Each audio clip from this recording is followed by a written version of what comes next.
தமிழ் நேயர்களுக்கு வணக்கம். குளவி தாக்குதலுக்கு உள்ளான குழந்தைகள் உட்பட 13 பேர் வைத்தியசாலையில் அனுமதி. கடவுச்சீட்டு பெறுவதற்காக மக்கள் படும் பெரும் துயரம். இலங்கையில் நாளொன்றுக்கு 120 கோடி ரூபாய் செலவழிக்கும் மக்கள்.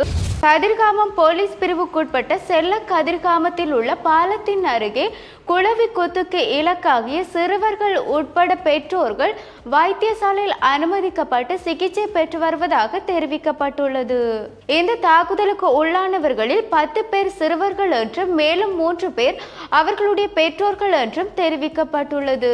இவ்வாறு வைத்தியசாலையில் அனுமதிக்கப்பட்டவர்களில் 4 சிறுவர்களும் 6 சிறுமிகளும் மேலும் ஒரு பெண் மற்றும் 2 ஆண்களும் என்று தெரிவிக்கப்பட்டுள்ளது.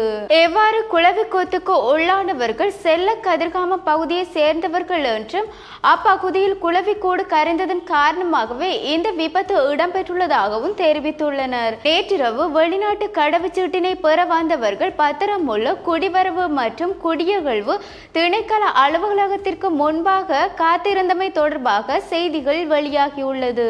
இந்த பிரச்சினைக்கு உடனடியாக அதிகாரிகள் தீர்வு காண வேண்டும் என்று கட்டுப்பாட்டாளர் நாயகம் சர்ஷ இலுக்பிட்டிய தெரிவித்துள்ளார். மேலும் இது தொடர்பாக அவர் தெரிவிக்கையில் மக்கள் இதற்காக பெரும் சிரமத்திற்கு உள்ளாகின்றார்கள் என்றும் மேலும் இதற்காக காத்திருக்கின்ற அவர்கள் சாப்பிடுவதற்கு பணம் தேவைப்படுகின்றது, மேலும் பாஸ்போர்ட்டினை பெறுவதற்கு 3 நாட்கள் செல்கின்றது என்றும் ஆகவே அங்கு இருந்தவர்களுக்கு டோக்கன் கொடுப்பதாக கூறியிருந்தார்கள். எனினும் எத்தனை நாட்கள் ஆகும் என்று தெரியவில்லை என்றும் பணம் முடிந்த பின்னதாக ஒரு நாள் சேவை என கூறி 20,000 ரூபாய் பணம் கேட்கின்றார்கள் என்றும் இதேவேளை குடிவரவு மற்றும் குடியகழ்வு திணைக்கள அதிகாரிகளிடம் தற்போது குறைந்த எண்ணிக்கையிலான வெளிநாட்டு கடவுச்சீட்டுகள் இருப்பதால் கடவுச்சீட்டுகளை வழங்குவதை மட்டுப்படுத்த வேண்டியுள்ளதாக குடிவரவு மற்றும் குடியகழ்வு திணைக்களம் அண்மையில் அறிவித்திருந்தமையும் குறிப்பிடத்தக்கது. இப்போது நிலவரத்தை கருத்தில் கொண்டு அத்தியாவசிய தேவைகளுக்கு மாத்திரம் கடவுச்சீட்டுக்கு விண்ணப்பிக்குமாறு பொதுமக்களிடம் கோரிக்கை விடுப்பதாக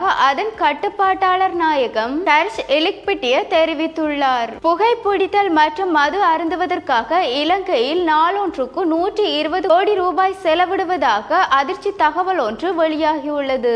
இந்த தகவலினை மதுபானம் மற்றும் போதைப் பொருள் தகவல் மையம் தெரிவித்துள்ளதை அடுத்து இந்த விடயம் தொடர்பில் மேலும் தெரிவிக்கையில் நாட்டில் புகைப்பிடித்தல் மற்றும் மது அருந்தும் பழக்கம் இருப்பதனால் நாட்டில் நாளொன்றுக்கு 100 பேர் மரணம் அடைவதாகவும் தினசரி பதிவாகின்ற மரணங்களில் 10க்கு 8 வீதம் தொற்றா நோய்களினால் ஏற்படுகின்ற நிலையில் அவற்றில் அதிகமான மரணங்கள் புகைப்பிடித்தல் மற்றும் மது அருந்துவதனால் ஏற்படுகின்றதாகவும் சுட்டிக்காட்டியுள்ளனர். புகைப்பிடித்தல் மற்றும் மது அருந்தும் பழக்கம் இருப்பதனால் நாட்டின் பொருளாதாரம், சுகாதாரம் மற்றும் சமூக ரீதியில் அதிகமான பிரச்சனைகள் ஏற்படுவதாகவும் மது மற்றும் போதைப் பொருள் தகவல் மையம் தெரிவித்துள்ளது.